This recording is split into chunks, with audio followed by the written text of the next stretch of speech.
అమ్మా పామా ప్లామ్ సన్నిధి సర్వీస్. దేవునికి స్తోత్రం. ఏదోటి ఇదే బాగుంది. మట్ల ఆదివారం. మట్ల ఆదివారం అని ఎందుకు అన్నారంటే యేసు ప్రభు గారు అమ్మా 435 ప్రాంతాలు ఆయన భూమి మీద శరీరావతారంగా ఉన్నప్పుడు 430 ప్రాంతాలు నడక ప్రయాణం చేస్తూనే ఉన్నాడు. కొన్ని పరిమాణాలు, కొన్ని వాహనములు అవసరం వచ్చి మొట్టమొదటి వాహనం ఏంటంటే గాడిదన వాహనముగా ఆయన ఎంచుకున్నారు. యెరూషలేము పట్టణానికి వెళ్ళడానికి తరచుగా వెళ్ళేవారు. ఆ రోజును మాత్రం ఒక ప్రత్యేకంగా ఆ యొక్క గాడిదని ఎన్నుకున్నారు. దేవునికి స్తోత్రం. హల్లెలూయా, హల్లెలూయా. ఏమండి, ఆయన రాజులకు రాజు, ప్రభులకు ప్రభు. చాలా వాహనాలు ఉన్నాయి. ఏనుగు ఉంది అమ్మా, లేకపోతే మంచి చక్కటి అందమైన చురుకైన బలమైన గుర్రాలు ఉన్నాయి. గుర్రాలే కాకుండా గుర్రాల రథాలు ఉన్నాయి. చాలా విలువైనవి ఉన్నాయి. కానీ విలువైన వాహనాన్ని ఎంచుకోలేదు, గాడిదను మాత్రమే ఎంచుకున్నారు. దేవునికి స్తోత్రం. ఆ గాడిద యెరూషలేము ప్రాంతంలో అది వదిలేసి లేదు, కట్టబడి ఉన్నది. ఏడమ్మా, ఆ గాడిద ఎలా ఉందమ్మా? కట్టబడి ఉన్నది. దేవునికి స్తోత్రం. అసలు మట్ల ఆదివారం అంటే అమ్మా విప్పబడిన, విడుదల పొంది యేసు యొద్దకు వచ్చినట్లుగా సాదృశ్యం. విడుదల పొందిన గాడిద యేసు యొద్దకు చేరింది. దేవునికి స్తోత్రం. హల్లెలూయా, హల్లెలూయా. మట్ల ఆదివారం అనగా ఏటమ్మా చెప్పాలి, ఇప్పుడే చెప్పాను కదా. విడవబడి యేసు యొద్దకు వచ్చిన గాడిద, అంతే కదా. కట్టబడి ఉన్న, విప్పబడి దానిని యేసుకు కావాల్సి వచ్చింది, యేసు యొద్దకు తీసుకొచ్చారు. దేవునికి స్తోత్రం. రెండవది, యేసు ప్రభు దాని మీదకి ఎక్కారు. మట్ల ఆదివారం అనగా రెండో ఒక అర్థం ఏంటంటే ఆయన ఆ దీనత్వము కలిగిన వాడు. దానికి సాదృశ్యం ఏం కలిగిన వాడు? ఆయన దీనత్వము కలిగిన వాడు. ఏం కలిగిన వాడమ్మా? దీనత్వం కలిగిన వాడు. అందుకే దాన్ని గాడిదని ఏం చేశారంటే ఎన్నుకున్నారు. అసలు గాడిద అపవిత్రమైన జంతువు. జంతువుల్లో రెక్కల నుండి నెమల వేయిపోతే దాన్ని తినకూడదు, అది అపవిత్రమైందని ప్రభువే చెప్పాడు. ఇర్మియా గ్రంథంలో మనకు దొరుకుతుంది అన్నమాట. అయితే అపవిత్రమైన జంతువు, ఆ అపవిత్రమైన దాన్నే ప్రభు ఏం చేశాడంటే ఎన్నుకున్నాడు, దాని మీద ఎక్కి కూర్చున్నాడు. ఇప్పుడు దానికి ఏమొచ్చినాయి అంటే ఘనత వచ్చింది, విలువ వచ్చింది. కట్టబడిన కట్లు దాన్ని విప్పారు. మనం మత్తయి సువార్త 21వ అధ్యాయం మనం చదువుకుంటే చక్కగా 2వ వచనం నుంచి మనం అక్కడ చదువుకుంటే అక్కడ మనకు వెళ్ళుడి శిష్యులతో చెప్తున్నాడు. యెరూషలేము గ్రామానికి వెళ్ళినప్పుడు ఆ గ్రామానికి వెళ్ళడానికి అక్కడ ఉన్న ఎదుటినున్న గ్రామానికి వెళ్ళండి. వెళ్ళగానే కట్టబడి ఉన్న గాడిద, అమ్మా ఎలా ఉందంట అది? కట్టబడి ఉన్న గాడిద, దానితో ఉన్న గాడిద పిల్లను మీకు కనబడును. వాటిని విప్పి నా యొద్దకు తోలుకురండి. ఎవడైనను మీతో ఏమైనను అనిన ఎడల అది ప్రభువునకు కావలసి ఉన్నదని చెప్పాలి. వెంటనే అతను వాటిని తోలుపెట్టినని చెప్పాను. దేవునికి స్తోత్రం. హల్లెలూయా. అది ఎవరికి కావాలను? ప్రభువుకు కావాలనని చెప్పండి. ఎవరైనా ఏదన్నా అడిగితే వెంటనే వాడు ఏం చేస్తాడంటే విప్పి తోలునిచ్చును అంటే పంపించును. మరో మాట మాట్లాడకుండా కట్టబడిన గాడిదను కట్లు ఇప్పుకొని తీసుకురండి. దేవునికి స్తోత్రం, హల్లెలూయా. బైబిల్లో 3 గాడిదలు. ఈరోజు నేను పోస్ట్ పెట్టాను, 3 గాడిదలు అని పెట్టాను కదండి. చూసారండి? ఎంతమంది చూశారు? చూడలేదండి. మరి చూసిన వాళ్ళు సెల్ ఫోన్ ఉన్న అన్నీ చూస్తున్నారు. చూసిన ఒక్కటైనా సింబల్ ఎడతలేదు ఏంటండి? ఏమండి, అన్నిటికీ ఎడుతున్నారు కదా. హల్లెలూయా. చూసామని ఒక ప్రైజ్లాడి పాడితే బాగుంటుంది కదా, అది కూడా కష్టమే. అదే ఇంకోటి అయితే అబ్బా లైక్ మీద అనేస్తుంటారు, వెళ్ళిపోతుంటాయి. దేవునికి స్తోత్రం, హల్లెలూయా. 3 గాడిదలు ఉన్నాయంట బైబిల్లో. అమ్మా మీకు తెలిసిన గాడిదలు చెప్పండి. అమ్మా కంచర గాడిద. అబ్బా కంచర గాడిద ఒకటే. తెలీదా? గొడవలేని పని ఇంకేం అడగరని ఏంటి అమ్మా. అప్పుడప్పుడు మాట వినకపోయామనుకో అమ్మా గాడిద అంటాం, లేదా గాడిదలాగా ఎదిగేవరా అమ్మా. బాధ్యతలు మోసే, అబ్బా చాలా మంచిగా అంటున్నారు, మరమలు నాకే తెలియదు. బాధ్యతలు మోసే గాడిద. బాధ్యతలు ఏం మోసిందో మరి నాకు తెలియదు, కానీ బరువులు మోసే గాడిద మాత్రం తెలుసు కదా. అబ్బా భలే ఆత్మీయంగా చెప్తున్నారు, మీకు మంచి మర్మాలు ఉన్నాయి. బాధ్యత కలిగిన గాడిద నిజమే, బాధ్యత నడిచే గాడిదలు కూడా నిజమే. ఆ బాధ్యతలు చేయలేని గాడిదలు కూడా ఉన్నాయి. దేవునికి స్తోత్రం, హల్లెలూయా. అమ్మా మాట వినకపోయానుకో గాడిద అంటారు. ఇంకా మాట వినకపోయానుకో రే అడ్డగాడిద అంటారు కదా. ఎక్కువగా కోపం వచ్చినప్పుడు ఏమంటారు? ఒరే గాడిదలాగా ఏంట్రా నువ్వు అంటారు కదా. మనం 3 గాడిదల కోసం చూసుకుందాం. మొట్టమొదటి గాడిద అరణ్యములో గాడిద. ఏ గాడిదమ్మా? అరణ్యములో గాడిద. యోబు గ్రంథం 39వ అధ్యాయం చదువుకుందాం. యోబు గ్రంథం 39వ అధ్యాయము చదవండి. 5వ వచనం నుంచి చదవండి. అడవి గాడిదను స్వేచ్ఛగా పోనిచ్చిన వాడెవరో? అడవి గాడిద కట్లను అమ్మా నేను అరణ్యమును దానికి ఇల్లుగాను ఉప్పు పరగా దాని నివాస స్థలము నియమించి తిని తిరస్కరించును. తోలువారి కేకలు అది వినదో. దేవునికి స్తోత్రం, హల్లెలూయా. మొట్టమొదటి గాడిద అరణ్యములో ఉన్న గాడిద. అమ్మా ఏ గాడిద అంటే ఇది? అరణ్యము. అరణ్యంలో ఏముంటాయి? పుట్టలో సీమలో చెట్లు అయ్యే ఉంటాయి తప్ప మనుషులు ఎవరో ఉండరు. అరణ్యములో ఉంటుందంట ఈ గాడిద. మనుషులతో ఉండదంట, మనుషులున్న చోట ఉండదంట.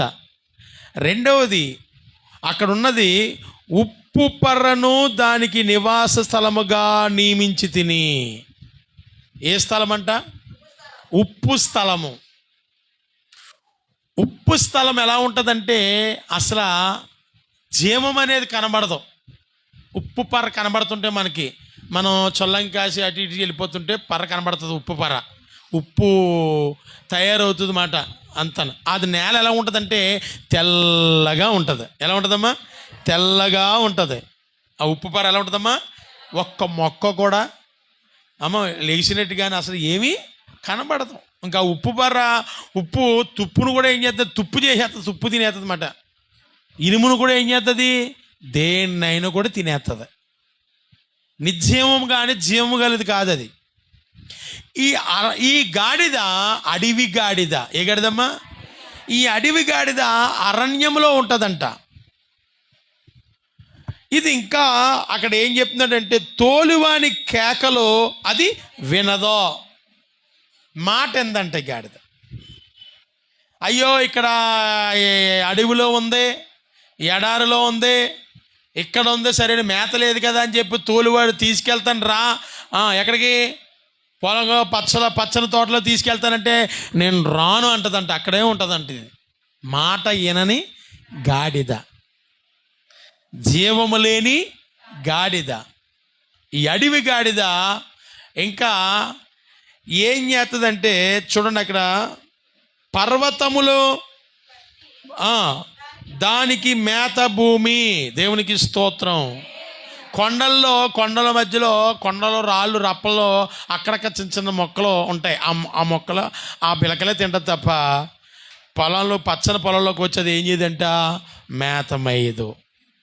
అంటే ఎవరితోని ఇది ఉండదు. ఈ గాడిద యొక్క సాదృశ్యం ఏంటంటే, అర్థం ఏంటంటే దేవుడికి దూరంగా ఉన్న గాడిద. దేవుడికి దూరంగా ఉన్న గాడిద. ఇది ఎక్కడుంది? అరణ్యంలో, లోకంలోనే ఉంటుంది. జీవము గల వాటి దగ్గరికి రాదు, నిర్జీవము గల చోటనే నివసిస్తుంది. మేలుకరమైన చోటనుండదు, మేలు లేని చోటనే అది ఏం చేద్దంటే ఉంటుంది. పొలములోకి రాదు, పచ్చని పొలములోకి అది అంటే మందిరములోకి రాదు, దేవుని సన్నిధికి రాదు. ఎక్కడుంటుందంటే అరణ్యములో ఉంటుంది. అడవి గాడిద, దేవుడికి దూరంగా ఉన్న గాడిద. అంతేకాదు తోలువాడి మాట ఇది విందో, కాపరి మాట విందో. అంటే దేవుడి మాట వినని గాడిద అడవి గాడిద. అడవి గాడిదలా మాట వినవేట్రా అంటారా లేదా? అంటారు కదండి. దేవునికి స్తోత్రములియ. మాట వినని గాడిద. మొట్టమొదటి గాడిద ఇది దేవుడికి దూరంగా ఉండే గాడిద. దేవుడికి దూరంగా ఉండే గాడిదంట. దేవుని స్తోత్రం. హల్లెలూయా, హల్లెలూయా. ఇది జనుల మధ్య దగ్గర ఉండేది ఉండదు, జనుల మధ్య ఉండదు. అందుకే అరణ్యంలో ఏముంటాయమ్మా? జనులు ఉంటారా? మనుషులు కనబడతారా? ఇళ్ళు ఉంటాయా? తుప్పలో, పుట్టలో, చేములో, మొక్కలో, తుప్పలో అంటాయి. ఆ తుప్పల్లో అక్కడ చీకటి సంబంధి. అక్కడ అంధకారం ఎవరు కూడా ఉండదు. రాత్రి అయిందంటే ఎలా ఉంటుందమ్మా? లైట్లు ఉంటాయా? చీకటగా ఉంటుంది. చీకటి సంబంధి మాట, చీకటి సంబంధం. సాతానుగడి సంబంధించిన గాడిద. దేవుడికి అందుబాటులో ఉండే గాడిద కాదు ఇది, దేవుడికి దూరంగా ఉండే గాడిద, అడవి గాడిద. దేవునికి స్తోత్రం. ఈ గాడిద ఏం చేద్దంటమ్మా?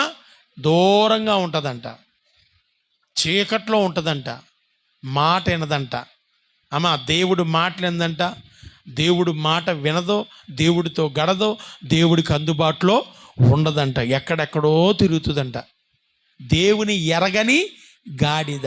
యేసుక్రీస్తు మన యొద్దకు వచ్చాడని, దేవుడు ప్రాణం పెట్టాడని, తిరిగి లేచాడని ఎరగని గాడిద. యేసు కొరకు తెలియని గాడిద, ప్రార్థన తెలియని గాడిద, దేవుని వాక్యము తెలియని గాడిద, అడవి గాడిద. దేవునికి స్తోత్రులియా. రెండవ గాడిద కంచర గాడిద. ఏ గాడిదమ్మా? కంచరి గాడిద. సమూయేలు గ్రంథం, 2వ సమూయేలు గ్రంథం 18వ అధ్యాయము 9వ వచనాన్ని మనం చదువుకుంటే అక్కడ కనబడుతుంది ఈ గాడిద, కంచర గాడిద. ఏ గాడిద? కంచర గాడిద. కంచర గాడిద అంటే ఇది నకిలీది మాట, ఒరిజినల్ కాదు. ఏ వినాలి? వాక్యం వినాలి మీరు.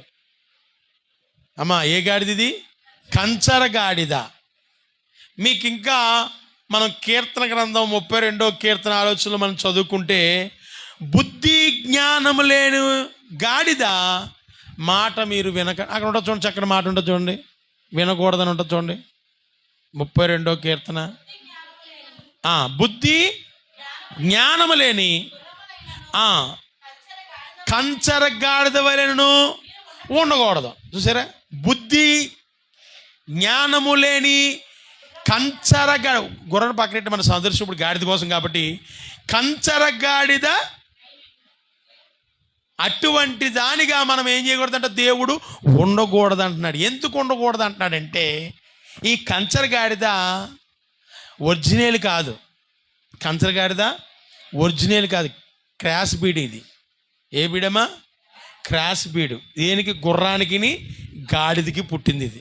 గుర్రానికి గాడిదకి, గుర్రమైన బాను లేదా గాడిదకి పుట్టిన బాను, రెండు రకాలుగా పుట్టింది. అంటే దీన్ని ఏమన్నారంటే కంచర గాడిద అన్నారన్నమాట. ఆమె ఏ గాడిద అన్నారమ్మా? ఇది నకిలీ గాడిద మాట, ఒరిజినల్ కాదు. దీని బ్రీడు సరైనది కాదు, నకిలీ బ్రీడ్ మాట. గుర్రానికి గాడిదకి కలిపి పుట్టింది ఇది. కంచర గాడిద అన్నారు దాన్ని. అందుకే అంతే, బుద్ధి జ్ఞానము లేని కంచర గాడిద వల్ల మీరు ఏం చేయకూడదు? ఉండకూడదు. చాలా ఈ గాడిద యొక్క స్వభావం ఏంటంటే, ఈ గాడిద ఆదివారం మాటలు దేవుడంటే భయం, బుధవారం దాకా భయమే. కానీ సోమవారం నుంచి లక్షవారం తర్వాత దీనికి ఏ భయం ఉండదంటే దేవుడు భయం ఉండదు. ప్రార్థన కావాలి అమ్మా, లోకం కావాలి. దేవుడి గుడి కావాలి, లోకంలో ఉన్న బళ్ళు కావాలి. అమ్మా మీరు అర్థం చేసుకున్నమాట. దేవుడి గుడి కావాలి, లోకంలో ఉన్న బళ్ళు కావాలి. ఇది కుదురుగా ఉండదు అమ్మా. ప్రార్థన అవసరం వస్తే ప్రార్థన అమ్మా, కష్టం వచ్చినప్పుడు ప్రార్థన వచ్చినప్పుడు అవసరం వచ్చినప్పుడు ప్రార్థన చేస్తుంది. అన్నీ బాగున్నాయి అనుకో, అసలు ప్రార్థన ఉండదు, కుటుంబ ప్రార్థన ఉండదు, ఏ ప్రార్థన కూడా ఏం చేయదండి, ఇది జ్ఞాపకం ఉంచకూడదు. దేవునికి స్తోత్రం. అటు ఉంటుంది, ఇటు ఉంటుంది. ఇది ప్రభు చెప్తున్నాడు ఏమంటే, అడవి గాడిదలాగా ఉండొద్దు అమ్మా, గాడిదలాగా ఉండు. అడవి గాడిదలాగన్నా ఉండు, లేకపోతే గాడిదలాగన్నా ఉండు, కంచర గాడిదలా మాత్రం ఉండద్దు అంటున్నాడు. ఎచ్చగానైనా ఉండు, చల్లగానైనా ఉండు, నిలువెచ్చని స్థితి నీలో ఉండకూడదు, రెండు తలంపుల మనలో ఉండకూడదు. ఈ కంచర గాడిద రెండు కలిపిన వీడి మాట. అటువలే మీరు బుద్ధి జ్ఞానము లేని కంచర గాడిద వలె మీరు ఉండకండి. ఇటు దేవుడు, ఇటేమో దేవుని బట్టి, ఇటేమో మళ్ళీ లోకంలో ఉంటే అలాగ ఉండదు. ఉంటే దేవుల్లో ఉండిపో అంటున్నాడు ప్రభు, లేకపోతే లోకాలైనా ఉండిపో పర్లేదు, కానీ అటు ఇటు మాత్రం ఉండొద్దు అంటున్నాడు. దేవునికి స్తోత్రములియా, హల్లెలూయా. ఈ కంచర గాడిదలాగా మనము ఉండకూడదు. రెండో గాడిద ఏంటం? ఇది కంచర గాడిద. ఇది అటు ఇటు కానీ గాడిద, వంకరగా నడుతూ ఒక్కవైపు కూడా నడదు, ఇది సరిగ్గా ఉండదు, ఇది ఒక మార్గానికి వెళ్దాం. అందుకే దావీదు యొక్క ఆ కొడుకు అబ్షలోము గాడిద ఎక్కాడు. మామూలు గాడిద ఎక్కినా బాగుండు నిజంగా. అసలు గాడిద దేని సాదృశ్యం అనుకుంటారో? గాడిద శాంతికి సాదృశ్యం, సమాధానకి సాదృశ్యం. అందుకే యేసు ప్రభు గారు యుద్ధానికి వెళ్ళాలనుకుంటే గుర్రం ఎక్కును, యుద్ధం చేయడానికి లేదు, సమాధానం ఇవ్వడానికి వచ్చాడు కాబట్టి ఆయన గాడిద ఎక్కాడు. అది ఎలా వెళ్తుందంటే స్లాబీగా వెళ్తుంది, నెమ్మదిగా వెళ్తుంది, కంగారుగా వెళ్ళిపోదు అసలు. కానీ కంచర గాడిద అలా కాదు. ఇది రెండు రకాలు కదా, ఇటేమో గుర్రం, ఇటేమో గాడిద. అందుకే కంచర గాడిద అన్నారు. అందుకే గుర్రంలాగా రెండు గెంతులు ఇలాగ వేస్తుంది, ఇలాగ ఉన్నప్పుడు ఇలాగ వేస్తుంది. అందుకే వంకరగా నడిచి ఏం చేసిందంటే, అలాంటి గాడిద అబ్షలోము ఏం చేసాడంటే ఎక్కాడు. ఎక్కడం వల్ల ఏం చేసిందంటే తుప్పలో తీసిపోయింది. అది తినంగా వెళ్తే జాగ్రత్తగా ఎక్కడికి వెళ్ళాలో అక్కడికి వెళ్ళను. ఇది అటు ఇటు తిరిగి వంకరగా నిదానమైన మార్గంలో వెళ్ళకుండా వంకర మార్గానికి వెళ్ళిపోయింది. అబ్షలోముకేమో ఉంగరాల జుట్టు బాగా పెంచాడు, ఆడలు పెంచాడు. అందుకే అది ఏమైందంటే ఎగిరి ఆ ముళ్ళకి ఏమైపోయింది, లింకెడిపోయింది. దానికి ఏమన్నా తెలుసా?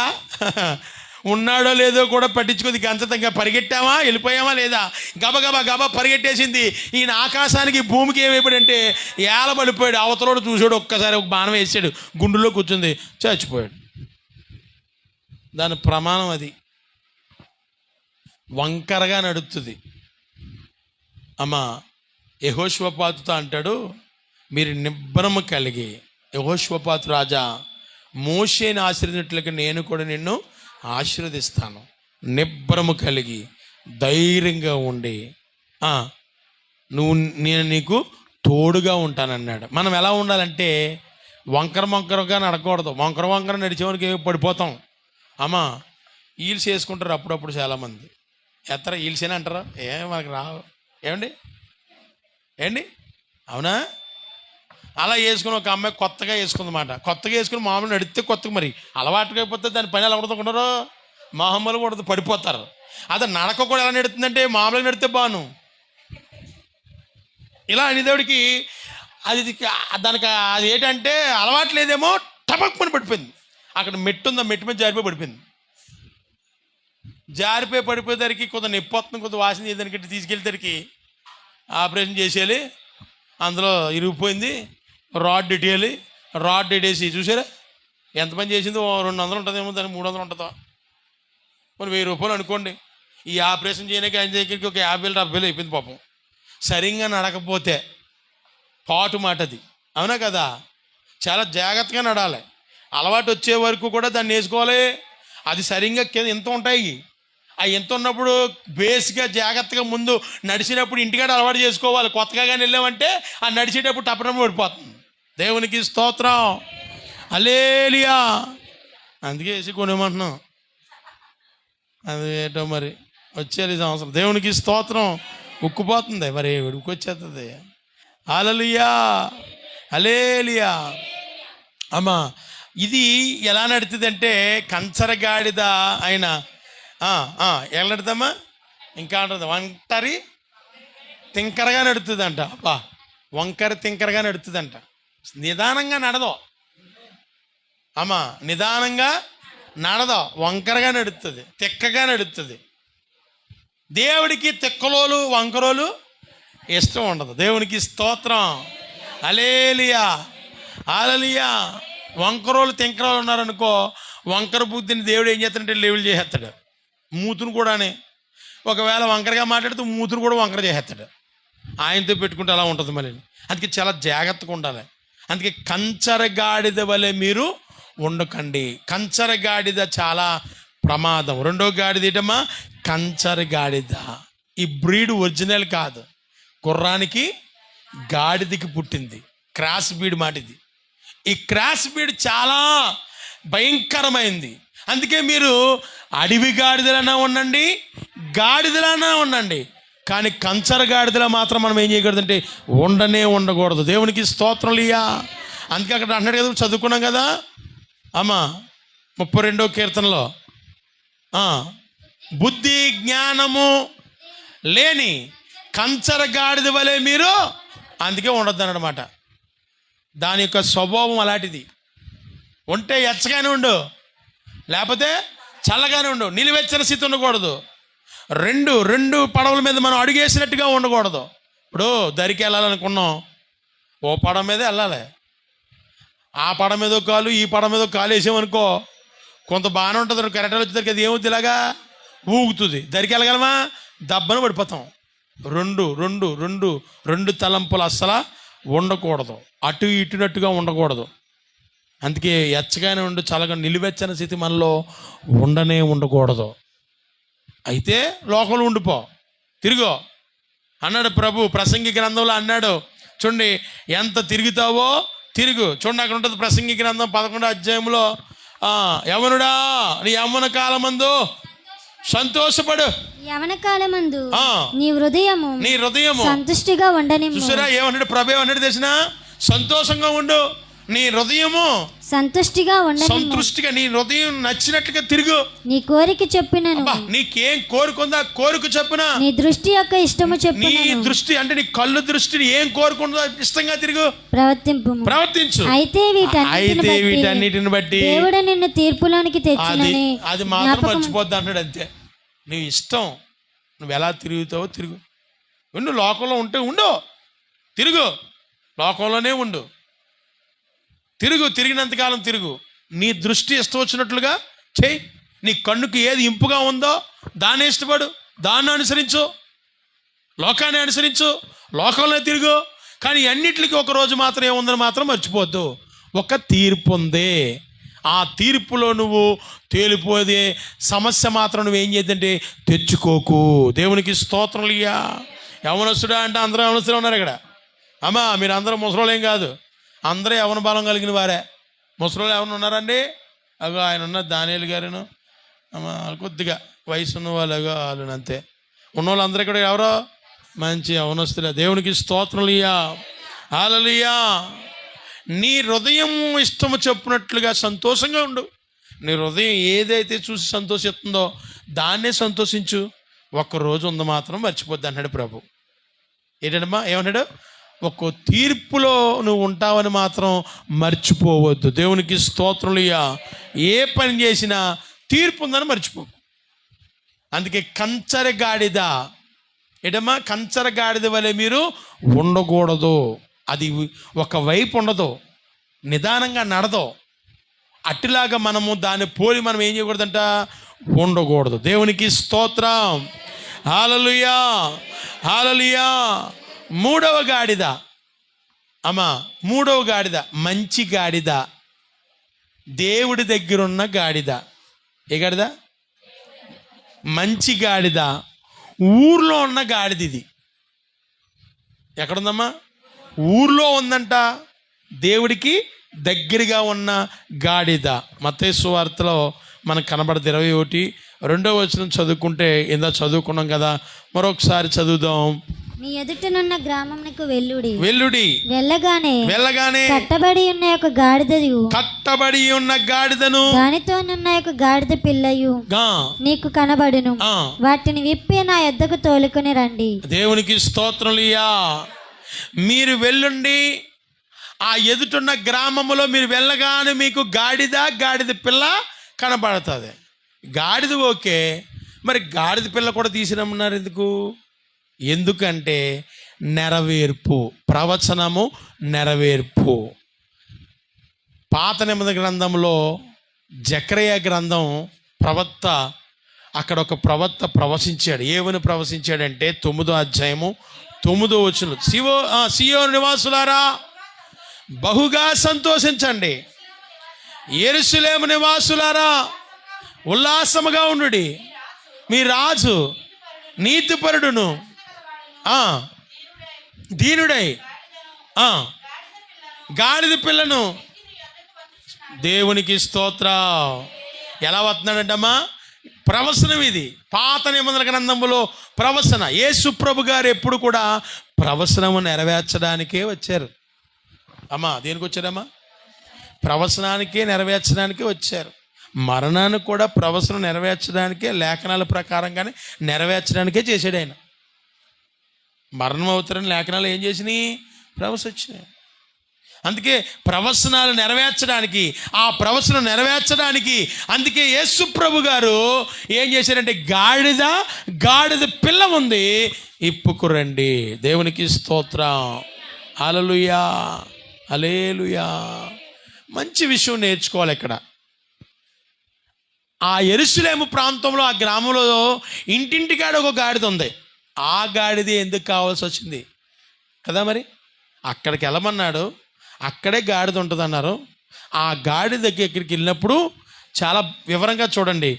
ఎవరైనా అడిగితే అది యేసుకు కావాలన్నప్పుడు వెంటనే ఏం చేస్తున్నారు? అది తక్షణం ఏం చేస్తారంట?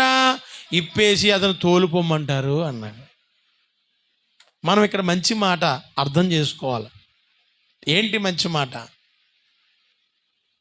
ఆ ఊర్లో, అన్ని ఊర్లో ఈ రోజుల్లో గేదెలు, పల్లెటూరులో ఇంటింటికాడ ఒక గేదె ఖచ్చితంగా ఉంటుంది. ఉంటాయి లేదమ్మా? పల్లెటూరులో ఇంటింటికాడ గేదెలు ఉంటాయి ఖచ్చితంగా. ఒకటో రెండో మూడో పల్లెటూరులో ఉంటాయి, గేదెలు ఉంటాయి. అలాగా ఆ రోజుల్లో ఇంటింటికాడ ఏమన్నా గాడిదలు. ఎందుకంటే వాళ్ళ బరువులు, వారి మురికి బట్టలు అవి కూడా నదిలోకి తీసుకెళ్ళినప్పుడు ఆ వాహనం దాన్నే ఉపయోగించేవారు. ఆ మూటలేటు కానీ ఇంకోటి రేటు కానీ ఏమైనా తెచ్చుకోవాలని కానీ ఏమన్నా కానీ ఆ రోజుల్లో సైకిళ్ళు, ఈ వాహనాలు ఏవి లేవు, గాడిదే. ఆ గాడిద మీద బాగా ఉంటే గుర్రం అమ్మ ఏంటమ్మా? గుర్రాలు మాట. దేవునికి స్తోత్రం, హల్లెలూయా. బాగా ఉన్నవాడికి గుర్రం. ఇప్పుడు కారు ఎలాగో అప్పుడు కొద్దిగా గుర్రం అలాగమాట. ఈ మామూలుగా సైకిళ్ళు ఉన్నాయి కదా కొంతమందికి, ఇప్పటికీ కూడా కొంతమంది అక్కడక్కడ సైకిల్ కనపడుతున్నాయి కదా. కొద్దిగా అటు ఇటు కొద్దిగా తక్కువ వాళ్ళకి సైకిల్ ఉంటుంది. ఇప్పుడు సైకిల్ లేనని కాదు, ఇంకా సైకిల్ ఎవరి దగ్గర చాలా తీసేసారు. ఇంకా దేవునికి స్తోత్రులియా. కుర్రోడికి, పిల్లోడికి, పెద్దోడికి అందరికీ బండి సైకిల్ లాంటిది మాట. ఇప్పుడు దేవునికి స్తోత్రం. హల్లెలూయా, హల్లెలూయా, హల్లెలూయా.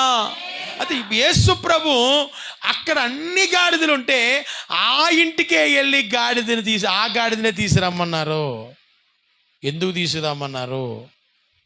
వారు ప్రభువుకు కావాలంటే వెనకడుగేయకుండా ప్రభు కొరకు ఇచ్చేవారంట వారు. దేవునికి స్తోత్రాలయ్యా. ఆ గాడిద ఇంచుమించు ఆ రోజులో 30,000 ఉంటుంది అనుకోండి. గాడిద 30,000. మరి గాడిద పిల్ల అదో 15,000. ఇంచుమించు ఎంత? 45,000. ఒక 50,000 సరుకు అనుకోండి. 50,000 సరుకు మేత వేసి పెంచి పెద్ద చేయగానే ఆయన ఇమ్మన్నాడు కానీ వెంటనే ఏం చేశారు? ఇది ఇచ్చేశారు. ఆ ఇంటి మీద, ఆ మనుషుల మీద దేవుడికి నమ్మకము. వాళ్ళు అడగగానే లేదనకుండా దేవుడికి ఇచ్చేస్తారు. మనం కూడా దేవుడికి ఏదైనా ఇవ్వాల్సి వచ్చినప్పుడు ఆయన ఎక్కడ కూడా బైబిల్లో అడిగినట్టు కనబడతలేదు. ఆ గాడిదనే అడిగాడు. దేవునికి స్తోత్రులయ్యా. బైబిల్ అంతా చూస్తే ఏమని అడిగాడా? అమ్మ గాడిదని మాత్రమే ఏం చేశాడు? ప్రభు అడిగాడు, నాకు కావాలి, అక్కడికి వెళ్ళి గాడిదను తీసిరండి. ఎవరైనా ఆటంకపరిస్తే ఆ గాడిద ఎవరికి కావాలి? ప్రభువుకు కావాలని చెప్పండి, యేసుకు కావాలని చెప్పండి. అప్పుడు మిమ్మల్ని ఏం చేయరంటే ఇబ్బంది పెట్టరు. ఆ ఇల్లు అంటే, ఆ కుటుంబం అంటే, ఆ మనుషులంటే దేవుడికి నమ్మకం. అమ్మా, నీ మీద అటువంటి నమ్మకం దేవుడికి ఉందా? ఆలోచించు. నీ మీద దేవుడికి అటువంటి నమ్మకం ఉండాలి. దేవుడి మీద నీ మీద నమ్మకం ఉండాలి. యోబు అపవాదితో చెప్తున్నాడు, నా భక్తుడు అని ఒక నమ్మకం పెట్టుకున్నాడు. ఆ నమ్మకత్వాన్ని యోబు ఏం చేశాడు?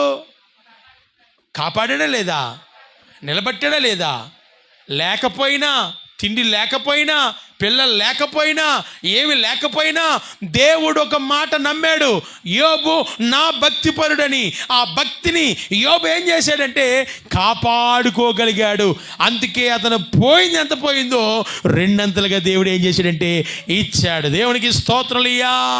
ఆ ఊర్లో అన్ని కొంపల్లో అన్ని గాడిదలు ఉంటే ఆ ఇంటికే వెళ్ళి ఆ గాడిదని ఎందుకు ఇప్పమన్నాడంటే, అమ్మా వారి మీద నమ్మకం ఉంది. నీ మీద కూడా దేవుడికి ఏముండాలంటే నమ్మకం ఉండాలి. అబ్రాహామును కూడా దేవుడు ఏం చేశాడమ్మా? పరీక్షించాడు. ఏమని? ఇచ్చి లేక ఇచ్చినోడిని ఏం చేశాడు? పరీక్షించేసినట్టు ఇచ్చామన్నాడు. ఇమ్మనగానే వెనకడ్డా అంటే అబ్రాహాం మీద కూడా దేవుడికి నమ్మకం ఉంది. అలాగే ఆయన భక్తుల మీద చాలామంది కొందరి మీద నమ్మకం ఉంది. ఆ ఇంటి మీద కూడా ఏముందంటే నమ్మకం ఉంది. అంతే. అది ఎవరైనా అడిగితే అది యేసు కావాలని చెప్పండి, ఎవరు ఇంకా ఏమనరు. వెంటనే అది యేసు కావాలనగానే వారు వెంటనే తక్షణం ఏం చేస్తారమ్మా? ఇప్పేసి తోలుపోమంటారు. దేవునికి స్తోత్రాలయ్యా. తోలు ఎత్తారంటే వెంటనే. అంత నమ్మకం ఎవరికి? యేసు ప్రభుకి. ఆ ఇల్లు అంటే, ఆ మనుషులంటే. అమ్మ నీవంటే, నీ ఇల్లు అంటే, నీ పిల్లలంటే, నీ కుటుంబం అంటే, నువ్వంటే దేవుడికి ఎలా ఉండాలంటే నమ్మకమైన గాడిదలా ఉండాలి. దేవునికి స్తోత్రం. గాడిద అంటున్నారు ఎటండి బాబు? గాడిదలమే అమ్మా. యేసును మోసే గాడిదలా ఉండాలి. ఇప్పుడు తేగానే ఇప్పుడు గాడిదకి ఏమొచ్చిందంటే గనద వచ్చేసిందండి. దానికి ముందు కట్లు విప్పారంట. ఈ గాడిద ఎలాంటి కట్లతో ఉందంటే అమ్మా, కట్లు విప్పబడి కట్టబడి ఉంటుందంట. ఏ కట్లతో కట్టబడి ఉంది? పాపమనే కట్లు. కీర్తన 116వ కీర్తన 16వ వచనంలో మనకు కనబడుతుంది. 2 లోకాసువార్త 13-16 రోగమనే కట్లు. 3 మార్కు సువార్త 5-4 వచనం చూస్తే దెయ్యపు కట్లు. అమ్మ 4 న్యాయాధిపతులు 16-11 చూస్తే అమ్మ వ్యభిచారం అనే కట్లు. మార్కు సువార్త 11-2 వచనం చూస్తే బానిసపు కట్లు. ఆరోది మేకా గ్రంథం 5:12 చూస్తే మంత్రపు కట్లు. 6వది మంత్రపు కట్లు. 7వది యోహాను సువార్త 11:44 చూస్తే మరణపు కట్లు. 7 కట్లు మాట. ఈ కట్లుతో కట్టబడి ఉన్న గాడిదని కట్లు ఏం చేయమనంటే శిష్యుల్ని విప్పేమన్నాడు. అంతే. దేవునికి స్తోత్రం. శిష్యులు అంటే దేవుని యొద్దకి, దేవుడి మందిరం దగ్గరికి వచ్చినప్పుడు నీ పాపమైన కట్లు ఏమైపోతాయంటే విప్పబడిపోతాయి. రోగముతో కట్టబడేమో రోగమైన కట్లు ఏమైపోతాయంటే విప్పబడిపోతాయి. దెయ్యపు కట్లుతో ఉన్నావేమో దెయ్యపు కట్లు నీకు ఏమవుతుందంటే తెంపబడిపోయి విప్పబడిపోతాయి. వ్యభిచారం అనే కట్లుతో ఉన్నావేమో వ్యభిచారమైన కట్లు ఏమైపోతుందంటే తెంపబడిపోతాయి. ఇంకా బానిస కట్లుతో ఉన్నామంటే, బానిసగా ఉన్నామంటే ఆ బానిస కట్లు ఏమైపోతుందంటే యేసుకి కావాలనుకుంటే, యేసుకు అందుబాటులో ఉన్న గాడిద అయితే, యేసుకి అవసరమైన ఇష్టమైన గాడిద అయితే నీకున్న ప్రతి కట్టులు, మంత్రపు కట్లు, మరణపు కట్లు ఏమవుతాయంటే తెంపబడి విప్పబడి యేసు యొద్దకు వచ్చేస్తావు. హల్లెలూయా, హల్లెలూయా. యేసు యొద్దకు రాగానే యేసయ్య నీ మీద ఎక్కి కూర్చుంటాడు. ఇప్పుడు దేవునికి స్తోత్రం. ఆ వాహనములాగా నువ్వు ఉండాలి. యేసును మోసే వాహనముగా, గాడిదిగా ఉండాలి. దేవునికి స్తోత్రం. హల్లెలూయా. యేసు కొరకు నిలబడాలి. చూడండి, గాడిద ఎప్పుడైతే యేసయ్యను ఎక్కబోతున్నారో గాడిద మీద వస్త్రాలు వేసేసారు. ఏ వస్త్రాలు? కొత్త వస్త్రాలు వేసేసారు, కొత్త బట్టలు వేసేసారు. ఏం వేసారమ్మా? కొత్త బట్టలు వేసేసారు. మట్టలు నరికేస్తున్నారు, మట్టలు వేసేస్తున్నారు. కొంత దగ్గరేమో బట్టలు వేసేస్తున్నారు. ఇంకా రావడం భయం, అడుగేయడం భయం. ఏం చేస్తున్నారు? మట్టి అంటుకొని ఎత్తారు. ఎంత ఘనతో. ఇప్పుడు ఓ సన్నక జై, ఏ సన్నక జై, జై హో జై హో అంటున్నారు. అసలు గాడిద ఏమవ్వాలంటే బెదిరిపోవాలి. అంతమంది ఇటుపక్క అటుపక్క వచ్చినప్పుడు అసలు గాడిద ఎప్పుడైనా మనుషులు చూసిందా? మనుషుల మధ్యకి ఎప్పుడైనా వెళ్ళిందా? అది ఏదో ఒక వాహనం తీసుకొని దాని మీద వేసేస్తే అలా నిదానంగా వెళ్ళి ఒక్కరితే వస్తుంది, ఒక్కరిదే ఉంటుంది. అలాంటి ఇంతమందిలో దానికి ఏమి రావాలి? బెదురు రావాలి. అక్కడ వేస్తున్నారు. ఏమేస్తున్నారు? గొడ్డలు వేస్తున్నారు. ఎప్పుడైనా నడిచిందా? మట్టిలో నడిచింది. అది తన్నుకొని ఏమైపోవాలి? పడిపోవాలి. పడిపోకుండా ఎంత జాగ్రత్తగా యేసును మోస్తుందో. దేవునికి స్తోత్రలియా. మనము కూడా యేసును మోసిన గాడిదలా ఉండాలి. దేవునికి స్తోత్రం. హల్లెలూయా. మన నాన్నగారి చర్చిలో చాలా క్రితం మట్లాది వారం ఒకసారి వచ్చినప్పుడు నాకు జ్ఞాపకం వచ్చిందన్నమాట. ఈ మాట జ్ఞాపకం చేస్తున్నాను. మట్టలట్టుకుని మొత్తం చచ్చినంత తెచ్చేసారు. అదేమో అదికి దాన్ని తొడాలంటే కష్టం కానీ ఈ మట్టల కొమ్మలో ఏ కొమ్మలు? ఈ తాటి కొమ్మలు, ఆ కొమ్మలు, ఈ మట్టలు ఇవన్నీ కూడా కొట్టేసి ఎక్కడ తెచ్చేసి మొత్తం అంతా కూడా ఏం చేస్తున్నారంటే వేసేసారు. దాన్ని శుభ్రం చేయడానికి చాలా దారుణంగా ఉంటుంది. నాకు చిరాకు వచ్చింది. మీరు ఏం చేస్తారంటే, నిజమే, వాక్యానుసారంగా మీరు ఏం చేస్తున్నారో అట్టుకుంటున్నారో చర్చిలో కూడా తెచ్చేస్తున్నారు. తుల్లలేక చాలామంది చచ్చిపోతున్నారు. ఇవన్నీ శుభ్రం చేయాలని చాలా కష్టం, మరి తేవాలి కదని మీరు అంటారు. అలాగే ఈసారి నుంచి మీరు కానీ కొమ్మలు కానీ తెస్తే బట్టలు కూడా తెండి. ఎందుకంటే బట్టలు కూడా వేసారు, కొత్త బట్టలు వేసారు. కొమ్మలతో పాటు ఏం తేవాలి? మరి ఉంది కదా, ఉందా లేదా? కొమ్మలు ఒకటే వేసారు. ఏం వేశారు? మరి బట్టలు కూడా వేశారు. ఈసారి మాత్రం మీరు తేవాలనుకుంటే కొమ్మలతో పాటు బట్టలు కూడా తండే. ఒకరు చూస్తున్నారు. దేటి మరి కొమ్మలు తెమ్మన్నారు, బట్టలు తెమ్మన్నారు, మరి గాడిద ఉండాలి కదా అని ఆలోచిస్తున్నారు. గాడిద ఉందని నువ్వు అనుకుంటున్నావు, గాడిద ఉండాలి కదా అనుకుంటున్నావు. నేనే ఆ గాడిదని, యేసును మోసే గాడిదని, యేసు కొరకు చెప్తున్న గాడిదని. అనేక చోట్లకి వెళ్ళి యేసయ్య కొరకు ఏం చేస్తున్నానమ్మా? బోధిస్తున్నాను. ఆయన సువార్త చేస్తున్న ఒక గాడిదని నేనేనమ్మా. అందుకే ఆ బట్టలో, ఆ కొమ్మలో అటుకొచ్చాను అనమాట. మళ్ళీ సంవత్సరం కొమ్మలు తేలేదు. మరి బట్టలు తేలితే డబ్బులు, కొత్త బట్టలు ఎక్కడ దొరికితే డబ్బులు కొనాలి. కొమ్మలు ఏం చేయాలి? గొడవ లేని పని. ఆచారంకి వెళ్తే గోచారం ఎదురవుద్ది మరి కదా. మరి కొమ్మలు ఉన్నాయి. కొమ్మలతో పాటు ఏం వేసారు గాడిదికి? వేయరు కదా, మరి తిప్పుతున్నారు కదా. కొమ్మలతో తిప్పినప్పుడు కొత్త బట్టలు కూడా వేయాలి, అక్కడ గాడిది కూడా అవ్వాలి. అప్పుడప్పుడు వస్తున్నాయి కదా, గాడిని తీసుకొచ్చడమే. దాని మీద యేసయ్యను ఎక్కించుకొని ఈయన ఎక్కేయాలి. ఎవరో ఎక్కడం ఇంకా మరి ఏం చేస్తాం?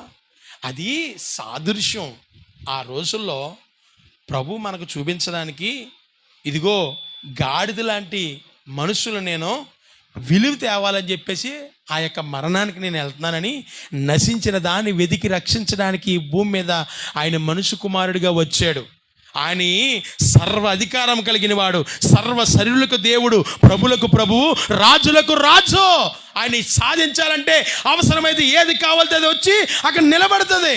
కానీ ఏది ఎన్నుకున్నాడంటే కావాలని, అది రమ్మంటే వచ్చేద్ది అసలు, కానీ కావాలని నాకు ఇమ్మన్నాడని చెప్పని ఎంత దీనత్వంతో ఆ గాడిదని ఎన్నుకున్నాడు.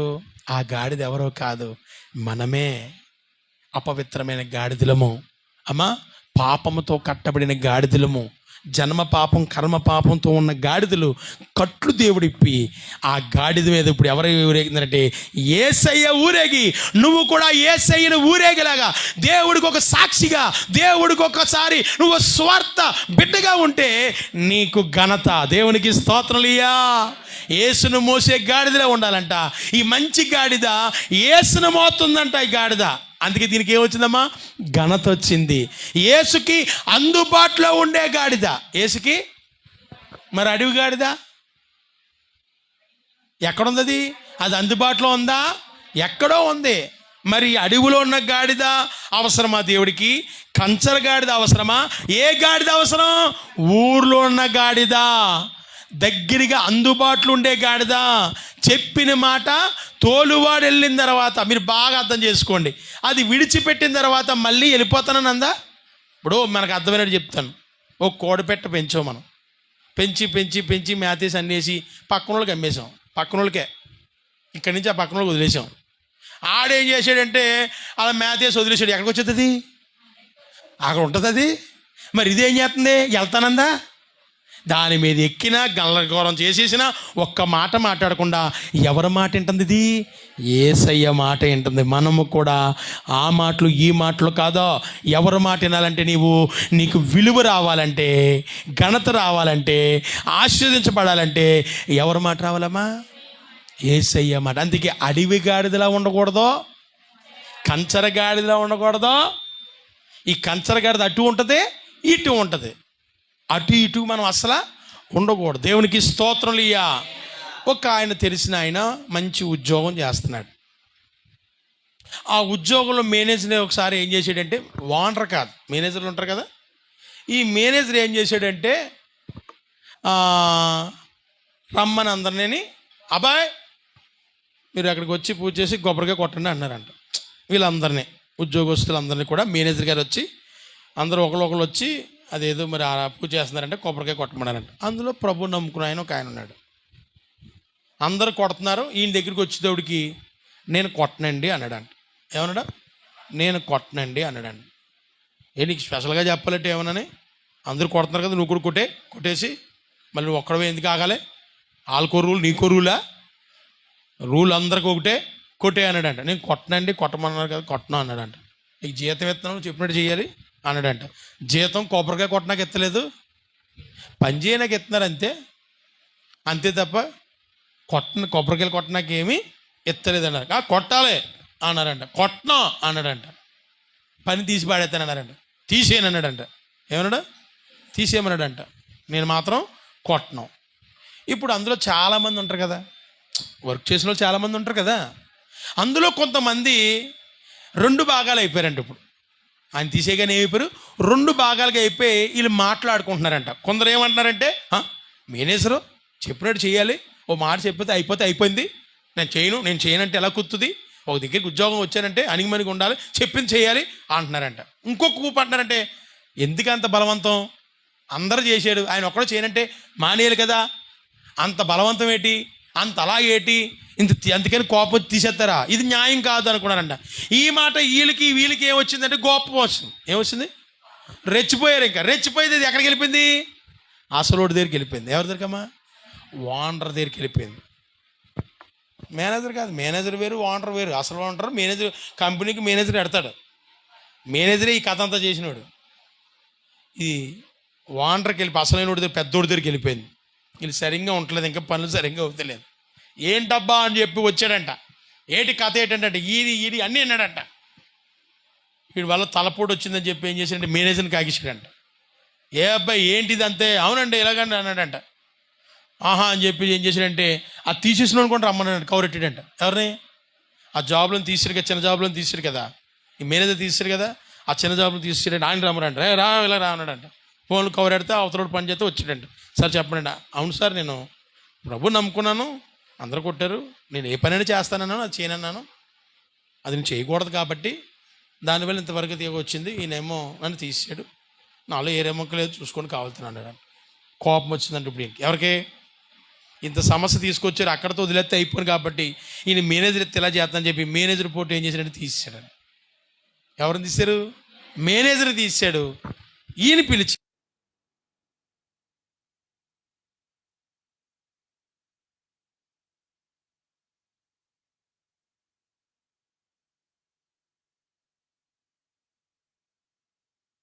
నిలబడ్డాడు. దేవునికి స్తోత్రం. దేవుడి కోసం ఏం చేశాడమ్మా? నిలబడ్డాడు. మనము దేవుడి కొరకు నిలబడితే కంచరగాడిద అటు ఉంటుంది, ఇటు ఉంటుంది. అందుకే కంచరగాడిద వలె మీరు ఉండకండి. అటు ఇటుగా మనం ఉండకూడదు.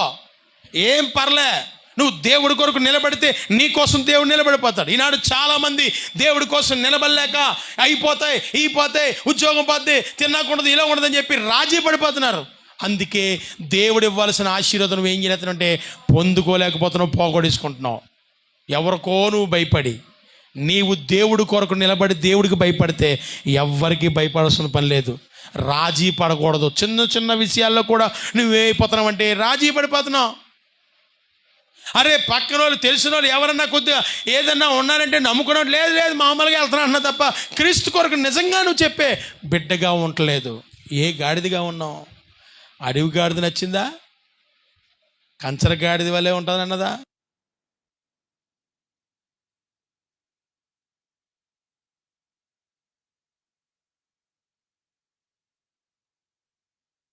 నువ్వేం గాడిదలో ఉన్నావు? దేవుడైన గాడిద, దేవుడు మోసిన గాడిద. నీవు దేవుడిని మోయాలి. దేవుడిని అనేక చోట్ల నువ్వేం చేయాలి? సాక్షిగా నిలబడాలి. దేవుడు బోరగా నువ్వు వాడబడాలి. దేవుడికి గొప్ప సాక్షిగా నువ్వు ఉండాలి. అనేకులకు నీ సాక్ష్యం చెప్పాలి.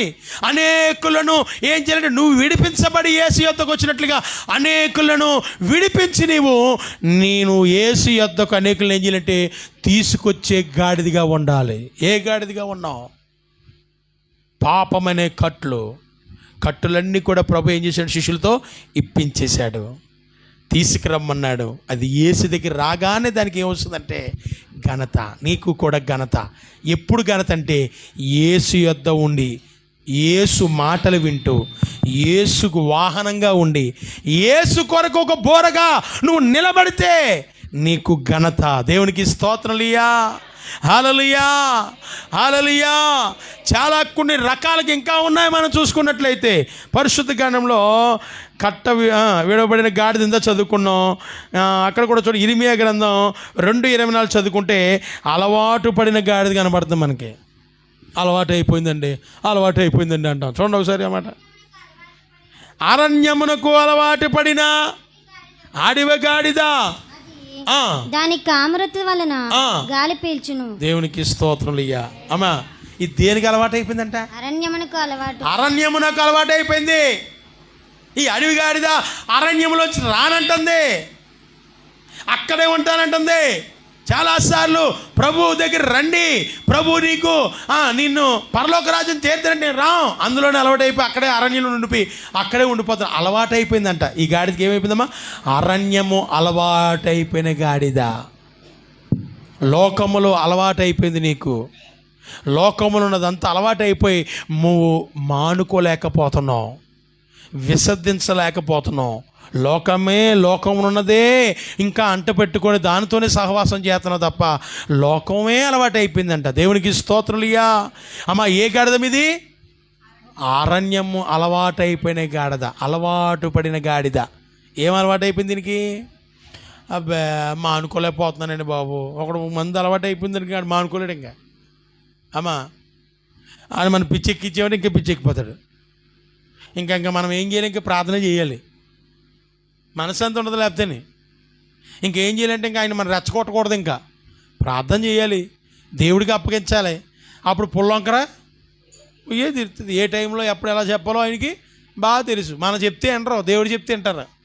ఎలా చెప్పించాలో, ఎవరితో చెప్పించాలో చెప్పిస్తారు. గాడిద కూడా మాట్లాడింది. ఇప్పుడు మాట్లాడుతుంది. బుద్ధులేంటితో ఎవరు మాట్లాడతారు? గాడిద మాట్లాడుతుంది. అసలు ఒక దగ్గర మాట్లాడించాడు దేవుడు. ఆయన కళ్ళు మూసిపోయిన ఈవిడ కళ్ళు తెరిచి అక్కడ ఏటో కనబడుతుంది దానికి. అది దేవుడు మాట్లాడిన గాడిద. అందుకే స్వరంతో ఓరే బాబో అక్కడికి వెళ్ళకరా బాబు అని చెప్పి ఆపిన గాడిద ఉంది. దేవునికి స్తోత్రములియా, హల్లెలూయా. ఆదికాండం 49:14 2 దొంట్ల మధ్య ఉన్న గాడిద. త్వరగా తెయ్యాలి.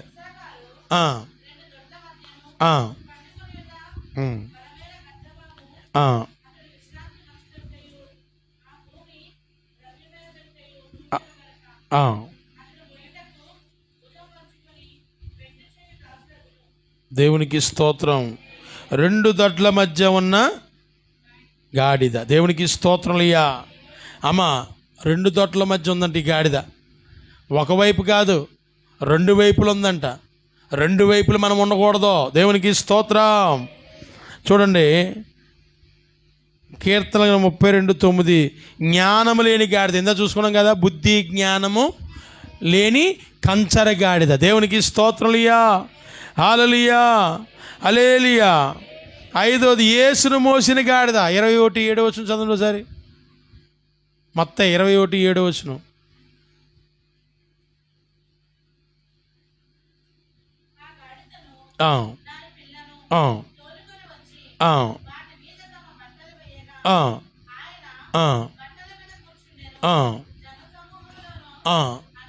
అనేకులు. దేవునికి స్తోత్రం, హల్లెలూయా. యేసును మోసిన గాడిద తీసిరాగానే, బట్టలు వేసిగానే దాని మీద ఎవరు కూర్చున్నారు? టుపుక్కుమని వెళ్ళిపోయింది పక్కే. వింటదా మాట కొత్తగా కూర్చున్నప్పుడు? కానీ విన్నదే, మోసింది. ఎవరిని మోసింది? అసలు కైగానందా నిదానంగా తీసుకెళ్ళింది. దేవునికి స్తోత్రములియా. ఆ జనాలకి అది ఏమైపోలేదు, బెదిరిపోవాలి. అసలు బెదిరిందా? బెదరకుండా ఆ లేసిన వస్త్రాల దగ్గర చక్కగా అడుగు మీద అడుగేసుకొని జాగ్రత్తగా ఎక్కడ తీసుకెళ్ళింది అనుకున్నారు? యేసయ్య మందిరములకి, యెరూషలేములో మందిరములకు తీసుకెళ్ళింది. దేవునికి స్తోత్రములియా. మందిరము దగ్గర తీసుకెళ్ళింది. అది ఎక్కడికి వెళ్ళిందంటే మందిరములోకి వచ్చింది. కట్టబడిన కట్లను ఇప్పగానే అది ఎక్కడికి వచ్చిందంటే యేసయ్యతో పాటు దేవుని మందిరంలోకి వచ్చింది. దేవునికి స్తోత్రములియా. బుద్ధి చెప్పిన గాడిద. చూడండి, సంఖ్యాకాండం 22:28-30 చదవండి ఒకసారి. అక్కడ కనబడదు. బుద్ధి చెప్పిన గాడిద, అదే స్వరంతో మాట్లాడిన గాడిద.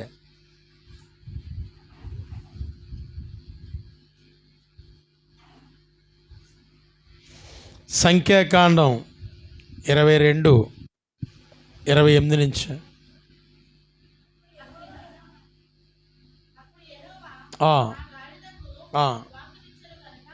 ఆ గాడిదకు వాక్కునిచ్చును గనుక అది నీవు నన్ను ముమ్మారు కొట్టితివి.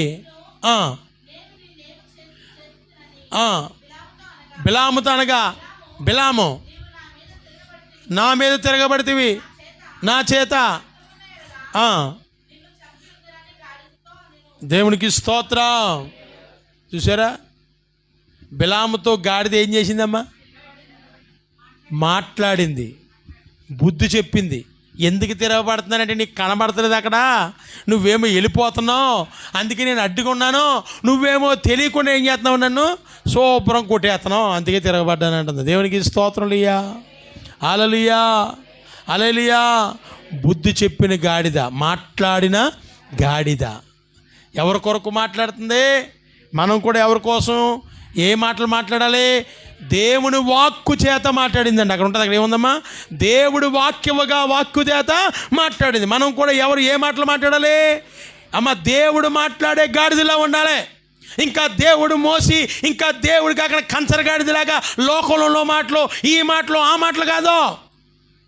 అడవి గాడిదలాగా ఆ మాటలు, లోకంలో ఉన్న మాటలు, ఆ పనికిరాని మాటలు కాదు, యేసయ్య మాటలు మాట్లాడాలి. మనం దేవుడి వాక్కు కలిగిన మాటలు మనం మాట్లాడాలి. దేవునికి స్తోత్రం, హల్లెలూయా.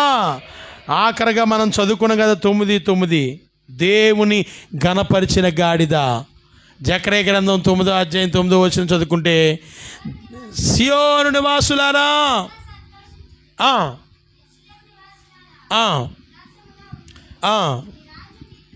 నీ రాజు నీతిపరుడును దీనుడునై. దేవునికి స్తోత్రలియా. దేవుని గణపరిచే గాడిద. ఏ గాడిద ఇది? ఎక్కించి దేవుని ఏం చేస్తుంది?